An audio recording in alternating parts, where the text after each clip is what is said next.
Am I the a-hole for selling our family's vacation cabin after it was solely left to me in my grandmother's will? I, 34, female, am basically the family villain right now, and I'm seriously starting to wonder if I'm the biggest jerk on the planet. This whole mess is about the cabin. It wasn't some fancy lakeside mansion, just a cozy, kinda old log cabin tucked away in the woods, about 3 hours from where we all live. My grandparents bought it back in the 70s, and it became like the heart of our family. Every summer, every big holiday, we were there. My childhood memories are soaked in the smell of pine, the crackle of the fireplace, the damp earth after it rained, and the happy yells of my cousins running wild. It was truly magical, a place where time just slowed down and worries disappeared. We had our traditions: early morning fishing with Grandpa, Grandma's amazing pancake breakfasts, bonfires at night with spooky stories, and super competitive board game tournaments that usually ended with us playfully yelling at each other. The cabin wasn't just a building. It was part of who we were, tied into all our family stories and shared laughs. My grandma, bless her heart, was the one who held us all together. She handled everything. The complicated schedule that somehow fit everyone in, the small fixes, the huge food lists for holiday meals, and all the endless supplies you need for a house out in the middle of nowhere. Everyone helped out, sure, kicking in money for groceries or helping with bigger jobs like staining the deck or chopping wood. But she and Grandpa, and then just her, always owned it outright. We all just kind of figured it would stay in the family forever, passed down to be a shared thing for generations. It was the forever cabin. I was super close to my grandma. After my grandpa died about 10 years ago, she had a tough time, not just with grieving, but also with keeping the cabin up from afar. My parents, 50s, 60s, and my aunts and uncles lived further away or couldn't visit much because of demanding jobs or little kids. I lived closest, about an hour away, and was single, then with a demanding but flexible engineering job, so I naturally became her main helper. I drove her to tons of doctor's appointments, helped with groceries, kept track of her many medications, and just spent hours with her, listening to her stories, helping her sort Grandpa's old stuff, and just being there.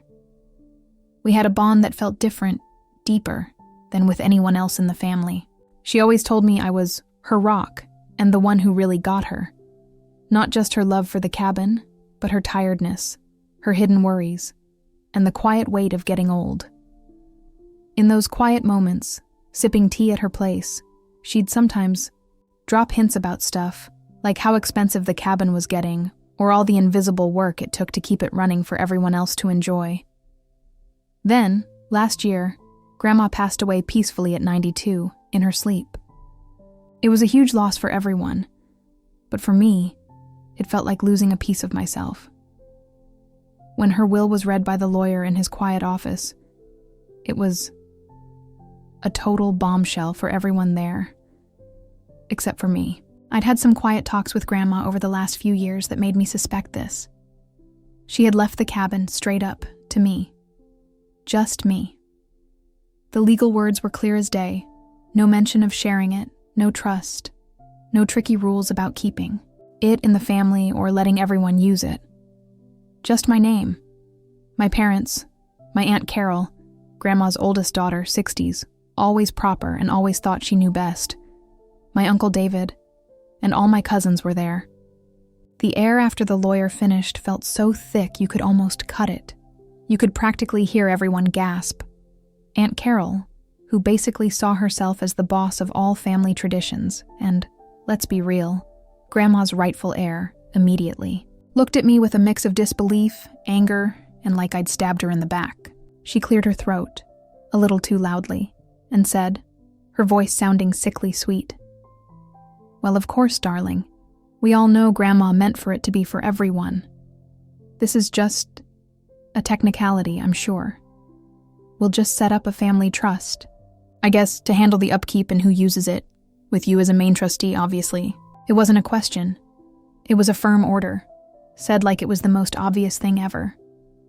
My parents and uncle quickly mumbled agreements, not looking at me, stuck between what they expected and the clear legal paper.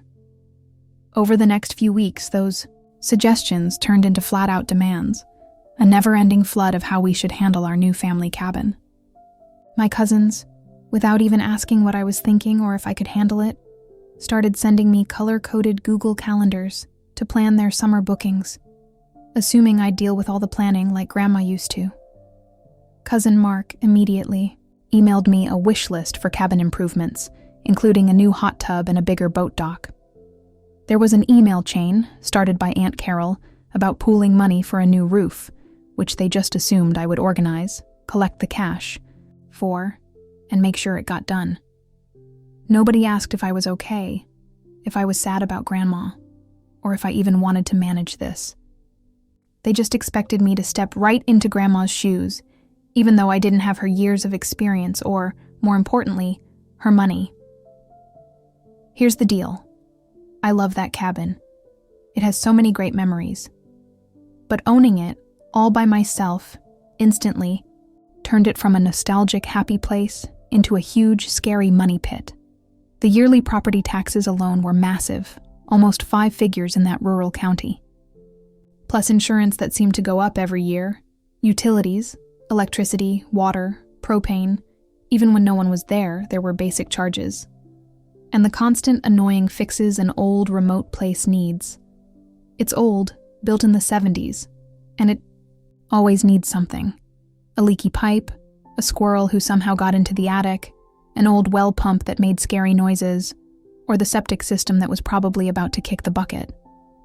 I'm an engineer, I make good money, but I'm also really trying to save up for a down payment on my first house with my partner, 35 male, Liam. Every extra dollar, every bonus, every extra hour at work goes toward that. I did some quick math, and just the basic yearly costs, taxes, insurance, minimal utilities, without any big repairs, would eat up a huge chunk of my savings. This could push back our home dreams by years. If anything major went wrong, like the roof they wanted, I'd be totally screwed. I tried over and over, calmly, to talk to Aunt Carol, my parents, and even the more reasonable cousins. I set up a family video call, hoping we could actually talk things out. I started by saying how much I appreciated Grandma and how much the cabin meant to me. Then I gently brought up the money stuff. I suggested we could maybe sell it, and maybe use some of the money to set up a smaller family fund for future get-togethers, like a yearly budget for a big Airbnb rental for a weekend, or just split a small amount among everyone to remember Grandma. The reaction was instant, raw, and totally blew up in my face. Aunt Carol went crazy first, her face turning bright red even on the screen. Sell the cabin? Are you out of your mind? That's Grandma's legacy, our history, our family. You'd just cash in on her memory? Get rid of everything she built, everything we all cared about, just for your own selfish gain? She then launched into a rant about how this awful thing would destroy the family forever.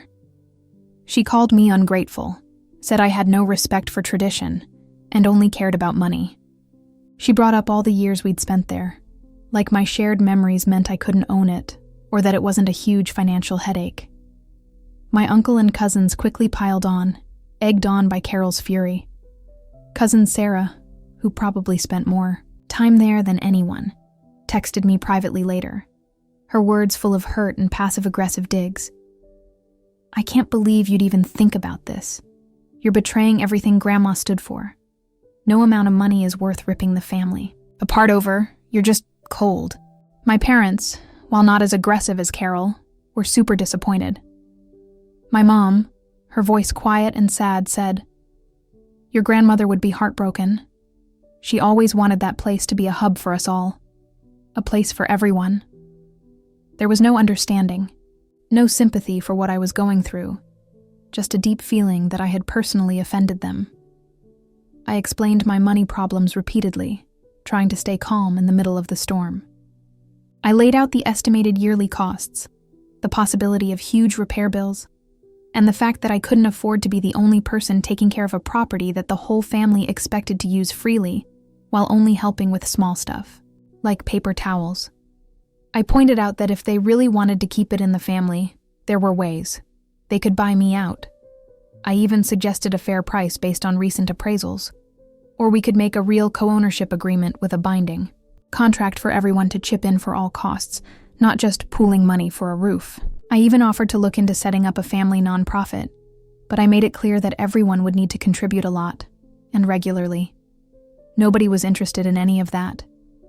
They just expected me to take on all the legal, financial, and management stress while they kept using it without any of the hassle. It was like they saw me as a new, handier version of Grandma, just without her money or her ability to make everything run smoothly. Their family tradition relied completely on me making a sacrifice. After weeks of increasingly angry arguments, passive-aggressive comments, hidden threats of being cut off from the family, and plain old emotional manipulation, I made the decision. It broke my heart, but it was also a choice for my own future. Liam and I sat down, went over our money again, and agreed that this was the only smart way forward for us.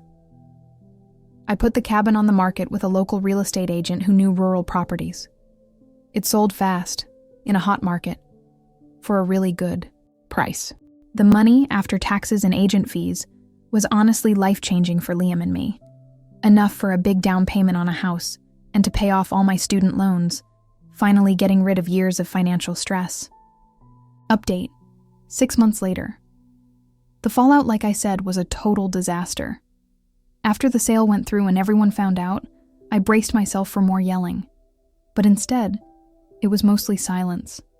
A cold, heavy silence that was almost worse than the screaming.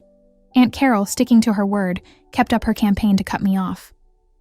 She removed me from all family group chats, the ones for holiday planning, casual updates, even the photo sharing one. At my niece's birthday party a month later, she clearly turned her back whenever I walked into a room. When I tried to say, hello, or make small talk, she'd just give a quick nod and turn to talk to someone else. My parents kept their disappointed distance. The outright anger seemed to have faded into a deep, sad look whenever they saw me.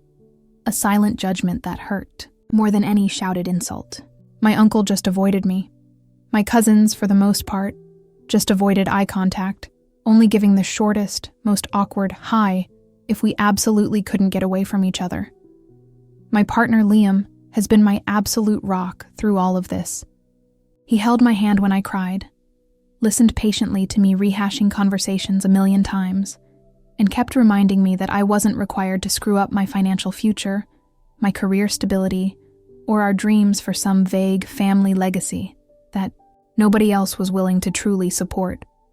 "You got a gift, not a burden dressed up as one," he'd say. "Grandma loved you. She didn't want you to struggle for other people's comfort." And he was right. His constant support kept me from losing it. The money from the sale did exactly what I hoped it would. Liam and I bought a wonderful little house with a decent yard in a quiet neighborhood we love. It's not a rustic cabin in the woods, but it's ours, truly ours, and for the first time in my adult life, I don't feel like I'm constantly drowning financially. We celebrated with a quiet bottle of champagne the day the student loan payment went through. A huge, gigantic weight lifted off my shoulders that I hadn't even realized was crushing me until it was gone. The relief has been enormous, truly life-changing. I can breathe easier, put a lot of money into our joint savings, save for retirement without worrying, and not freak out every time an unexpected bill comes in. This house feels like the real result of the future Grandma probably wanted for me. One of stability and peace. We had a small housewarming party a couple of months after we moved in. It was mostly Liam's friends, some work buddies, and a few of my own personal friends who weren't deeply tied into my extended family. It was a lovely, chill afternoon, full of laughter and real warmth. No one from my family was invited, except for my parents. They came, of course, but it was stiff. They said polite congratulations, but kept glancing around our modest house with a sad look, like they were comparing it to the ghost of the cabin. My mom tried to make small talk about how nice the neighborhood was, but her eyes kept wandering. It was a clear sign of how far apart we'd become. Their being there, while nice, just highlighted the family's absence. Update 2. A year later. It's been almost a year since Grandma died, and a good 6 months since the cabin sold. The family hasn't destroyed itself, like Aunt Carol dramatically said, but it's definitely broken, like a once solid window that's shattered into uneven pieces. There was an attempt to bring back cabin weekend a few months ago. Aunt Carol, always sticking to tradition, rented a big, expensive Airbnb lodge about an hour from where the cabin used to be. It was meant to be a grand statement of keeping the tradition alive, a defiant stand against what she saw as my betrayal. I wasn't invited, of course. My cousin Sarah, the one who texted me saying I was betraying Grandma, later called me out of the blue and told me it was a total mess. The Airbnb was perfectly fine, clean, and modern, but it didn't have the history, the weird little quirks, the soul of our cabin. Nobody knew where anything was in the kitchen.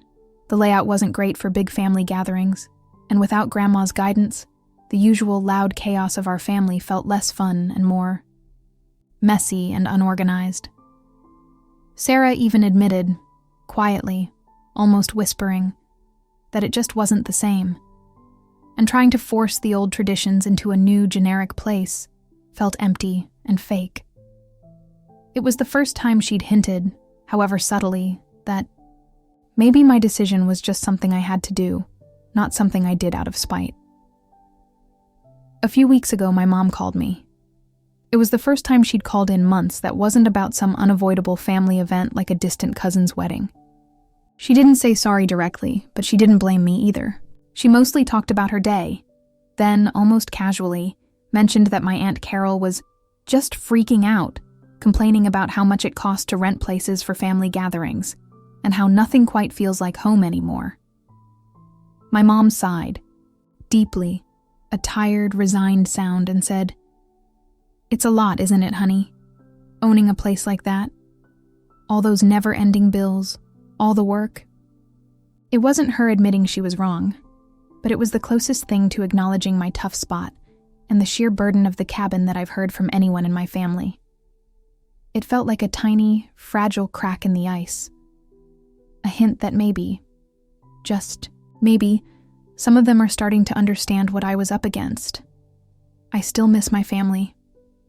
I miss the easy closeness, the shared jokes, the feeling of belonging, no questions asked. Sometimes, a sharp stab of guilt hits me when I think about how much the cabin meant to them, how many memories were tied to its very wood. I remember a specific Christmas Eve, huddled around the fireplace, Grandma reading "The Night Before Christmas" to all of us. Or the time Grandpa taught me to skip rocks on the nearby pond. These memories are still precious, and the loss of that physical place for new shared memories hurts. But then I look around my own home, the one Liam and I can finally afford, the one that represents our future together. I remember the years I spent helping Grandma, the quiet sacrifices, the financial stress in my own life. And I remember how incredibly entitled my family was when the will was read. Their immediate expectation that I would become the new unpaid caretaker of their vacation spot. They wanted the fun without the hassle, the nostalgia without the financial reality. I haven't offered them any of the sale money, and I don't plan to. Grandma left it to me, legally and clearly. The responsibility that came with it, good or bad, was mine alone. They had every chance to step up, to make a real plan, to buy me out, or to all commit to taking care of it, and they chose not to. They chose to be mad instead. So I'm still asking myself late at night, when the house is quiet and the cabin memories flash in my mind, am I the a-hole? Did Grandma really mean for me to be a keeper of a shared family thing, even though her will said something totally different? Or was I just being practical and smart for my own financial well-being, honoring her final gift in a way that truly helped me like she probably intended? And is the current, quiet brokenness of my family all my fault? Or is it a long overdue result of unspoken expectations and burdens just being pushed onto someone else?